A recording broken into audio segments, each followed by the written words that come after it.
Hello and welcome to our next session at the International Women in Business Virtual Expo Summit. We have our speaker, Dimitra Mersinia, here, and Dimitra is going to share her expertise in the area of telling us how to burst the burnout bubble and master plan the new year, so you're starting a revolution and not a resolution. Dimitra, that sounds absolutely exciting. Please share your insights on that topic. Thank you very much, Sigrid. It's great. It's one of the topics that I'm very passionate about. I understand that it helps quite a lot of people. Now, this session may sound a little bit different from a goal setting session. And so we'll see how we go. So are you a high performing professional who feels like the weight of the world is on your shoulders? Are you constantly exhausted, unmotivated, and struggling to keep up with the demands of work and life? Have you ever felt that no matter how much you give, it's never enough? Like you are running on fumes, juggling impossible expectations at work, at home, with family, and everywhere else in between? We're striving to perform in every area of our lives daily, don't we? We wear different hats, and so many hats do we wear. We are a mother, a daughter, a sister, a manager, a team leader, a cook, a cleaner, a carer. And we are looking after others and looking after our businesses, our families. Now, burnout isn't just a physical exhaustion, it's emotional and mental depletion. And it happens when we push ourselves too hard for too long without recovery or proper recovery. And burnout isn't just being tired. It's a ticking time bomb that can affect your health, your relationships, and even your career. And burnout isn't just a buzzword. It is a silent epidemic. It doesn't just drain your energy, it just dims your spark, your creativity, and your passion. And yet, so many of us do not recognize these signs until it's too late. So let me paint the picture. I know many of you live every day. You are the go-to person, the problem solver, the achiever who makes it happen. From high pressure boardrooms, meetings, to late night emails, to school runs, to cooking, meals for the whole week, weekend catch-ups, your to-do list never ends. But what happens when you start being like you're stuck in a quicksand and working harder, but sinking deeper? So most of us don't see these warning signs, and we tell ourselves, I'll just push through it, or everything will get better once this project is done. The reality is that burnout doesn't magically fix itself. And if ignored, it does take a toll on your health, your relationships, and most breathtakingly, your sense of self-worth. We sort of like lose our identity. Now, we do know when we're stressed, and we have all the physiological signs and symptoms. And then we sort of go into an autopilot. And doesn't it feel like that a lot of the time? We know we're in stress, but we do not know when we are in burnout. And how often do you tell yourself, I'll just need to get through this week and I'll just rest after this project is done? But here's the truth.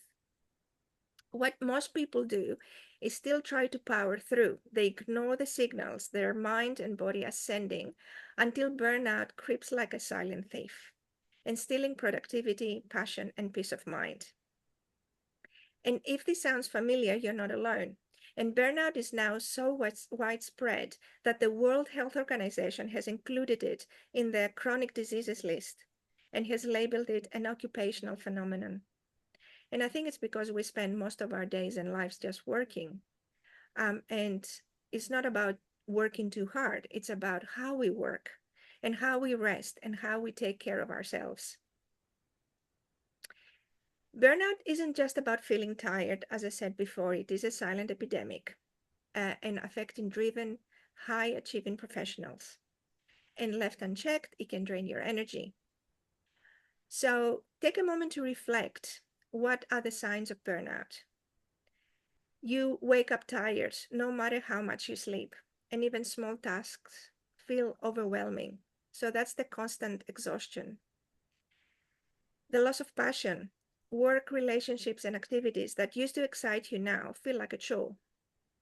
You find yourself withdrawing from loved ones or feeling disconnected, even when you are with them. There are persistent headaches, muscle tension, illnesses you cannot shake. You've got signs and symptoms that they do not make sense and that you cannot get a diagnosis. Stress is taking its toll on your body. And no matter how much you achieve, it never feels like enough. You're just running on a hamster wheel, just not moving forward. So if any of these resonate, it is time to take action. Because left unchecked, the burnout can take it can lead to serious consequences, just the chronic fatigue and anxiety and even more depression, and even physical illnesses like heart disease. And let's not forget the impact on your career and relationships. And I've seen this so often with the women that I work with. Brilliant, driven leaders who slowly lose touch with what makes them feel alive. So imagine this, you have worked so hard to climb to wherever you are, only to realize that you build a life that's running you to the ground. And that is the burnout bubble. And imagine you're waking up one day and realizing that you're so drained that you can't do the things that you once loved, both in work and personal life. And that's the path that burnout takes you if you let it in. And we still live in such a fast-paced world that everything just runs by us. And it does feel that we are in a bubble or a hamster wheel going around and around and around with no way to stop or get out of it. But it doesn't have to be your story, or it doesn't have to define you. So let's shift gears. How do you burst this burnout bubble? There are 3 steps that you can take. Well, there are a few more steps than 3 that you can take. So first of all, you need to pause to recognize the signs. Burnout doesn't always scream, it does whispers. So look out for the subtle changes like irritability and lack of focus, or a sense of detachment from things that once brought you joy. Rebuild or redefine your boundaries. Burnout thrives in environments where yes becomes the default response. So you can start small, say no to one thing this week that isn't serving you. Focus on micro recovery. So instead of waiting for a long holiday, incorporate just tiny restorative breaks into your daily routines. Even like 5 minutes of mindful breathing can work like wonders. Reclaim your micro moments of joy. Don't wait for the holiday to reset. Find the small restorative rituals, whether it's a 5-minute walk between meetings or at lunchtime, listening to a song that lifts you up, or even like journaling, a single gratitude at the end of the day. Go through your happy list. So you make your 100 things that make you happy and carry this with you. Stick to your time zone. When we are stressed, we live in the past by rerunning past events with the what ifs, or when we live in or in the future. So instead, choose to breathe and ground yourself in the present. You can break from the unintentional routines and create your own purpose. Reward yourself, celebrate your ability to look after yourself for a change. So, burnout isn't about weakness. It is about too much strength for too long without the right kind of rest. So, it's time to start leading your life with purpose, not with pressure. And it's not about escaping your work. It's about redesigning your approach to work and life. And so burnout doesn't really mean that you're weak. It just means that you've been strong for too long without the right strategies. Now, I know this because I've been there. So if you were with me 5 years ago as a healthcare professional and entrepreneur, I juggled long hours, high expectations, and the endless desire to help others until everything just stopped and nothing had no meaning. So I kept forgetting things, felt the infamous brain fog.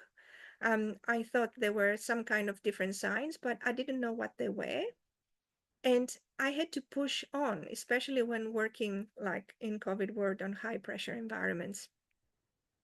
So I had the 2 a.m. moments wondering, can I keep doing this? And I've seen the impact that it had, not just on me, but on the people around me as well. So I've also learned how to shift the narrative and can share what's worked for me and for the executives and entrepreneurs and professionals that I'm working with and I'm coaching. So I'm not just speaking from books or theory, it's just lived experience backed by science and results. And I have helped countless professionals to regain control of their energy and their well-being. So, and we've taken these lessons and distilled them into actionable steps to help you thrive without sacrificing your health or joy. So you do have everything that you need inside you. You just need to give permission to do all of those things. You are allowed to give yourself permission. So burnout isn't it's not a quick fix. It does require a mindset shift. And the truth is that burnout doesn't happen overnight, and neither does the recovery. So it is about creating a system, a lifestyle that prioritizes your energy and well-being as much as your goals. So how you can elevate your performance and start the fix is just first shift your mindset. Start by understanding that self-care isn't selfish, it is essential. And align your actions. Create a system of balance between work and rest and play. What is best for you? Build resilience habits, the heart-centered habits. Develop the resilience habits that protect you from burnout in the future, like setting clear priorities, nurturing your relationships. And when you follow this process, you don't just recover, you elevate your performance and your life. So, going into the new year, and every year we say that the year has gone too quickly. And here we are, talking about goals again. So, are we ready this time to reclaim control? Are you tired of making resolutions that fade away by February, or even like quicker than that, even like the third week of January, I think it is, the research is showing? It's time to break free from that cycle and start a revolution in how you plan your year. Most resolutions fail because they are based on what we think we should do, not what truly aligns with our values and our vision. So here's what most people do. They create vague, one-off goals, like, for example, I need to save money or lose weight. They don't connect those goals to the deeper why. And they fail to build systems that actually support that vision. And the result is that by February, the motivation fizzles out, life gets too busy, and those resolutions just collect dust until the following year, isn't it? So if you keep approaching your year the same way, you will keep getting the same results. If you keep doing the same thing over and over again, you will get the same results. And the long-term consequence is that you'll still feel stuck in a cycle of frustration and disappointment. You'll miss the opportunities to create the life that you really want. And worst of all, you will lose the confidence and in your ability to follow through. And you'll keep feeling guilty because you haven't done what you said you would do. How many people feel that every year, come like about after the first quarter or so?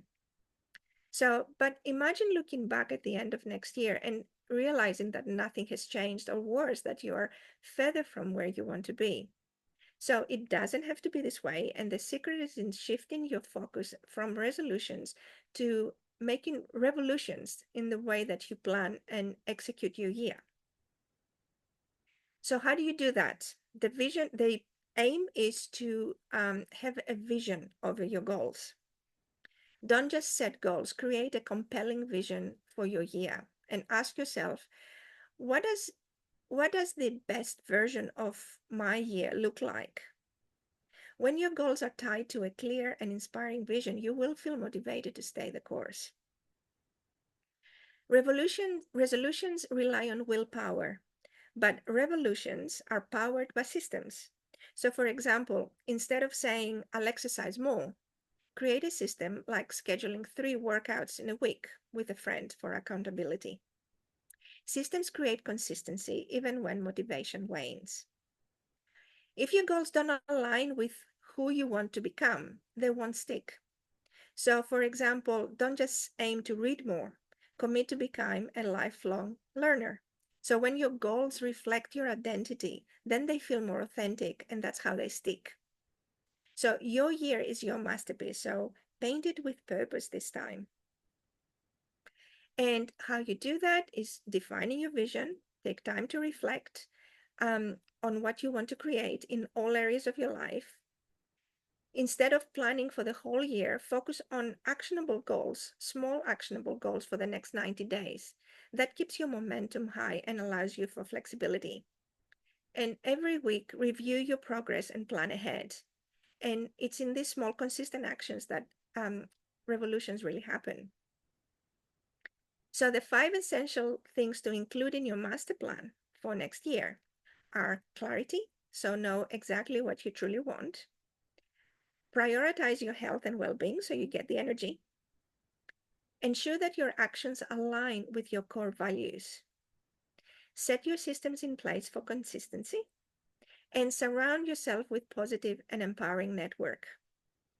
So one of my clients, who was a very busy executive in a high um, end post in the healthcare section, used this process to not only launch a new business among the very busy life that she had, but also to find time to prioritize her health and her family and travel more and have more free time for herself. So she didn't just hit her goals, she just redefined what success really looked like for her. So creating a master plan tailored to your life takes more than just a few quick tips, and every situation, of course, is different. So this year, this is the year to lead you with purpose, with passion, and with personal power. So reflecting on the good things, the bad things, and the ugly things like burnout. Um, Build your values-driven vision. So your vision should be your own, not somebody else's. Look at your heart-centered habits and put systems on them. So if you keep doing the same thing over and over again, you'll be getting the same results. So something has to change. How would you like to get out of your comfort zone? This is where change happens. Do one thing every day or every week. Plan mini breaks instead of a slot of 2 weeks. Do you ever feel that you need a holiday after a long holiday, for example? That's what it feels. So mini breaks are much better. Put in your diary your me time. And some of you would have seen a wheel of life. All that is just like the different areas of life, how you define them. So it can be different for everyone. Um, and you can do a same like a wheel, or do all the areas of your business, your marketing, etc. And then think about each area, what emotion you would like to feel in each area of your life. This is what's going to give you your motivation. And when you choose what you want to feel, as I said, and when you shift your focus from vague resolutions to master plan built on your vision, alignment, and systems, you will see results that last and they will stick, and enjoy the process in the meantime. So this is part, if anyone wants any help, this is part of the program, which is called Mind Your Health, and does exactly that. Looks at the shifts of your mindsets, becoming aware by reflecting, how to improve by consistent micro habits, how to nourish your mind and body, and with heart-centered habits, and then how to direct your heart and health for more focused decisions, attracting more clients in your business, and leading yourself and others. So to find out more and to have like as a guide, you can download your free guides, or you can send me an email. I'll have the my details at the end. There are 5 signs that you're going through burnout and how to burst that bubble, and the 5 essentials of how to include what to include in your master plan in your life. You can have a look at my book to take some inspiring tips, and you'll see some different areas of coaching packages that you can follow. So thank you very much for your attention. Absolutely excellent. Thank you so much, Dimitra, for those details around avoiding that, that area, that burnout, which is something so many people experience in business in particular, but of course in everyday life as well. And I love the allusion to creating or starting a revolution rather than a resolution to really get out of that, stepping out of that. Thanks for your wonderful details on that. Thank you.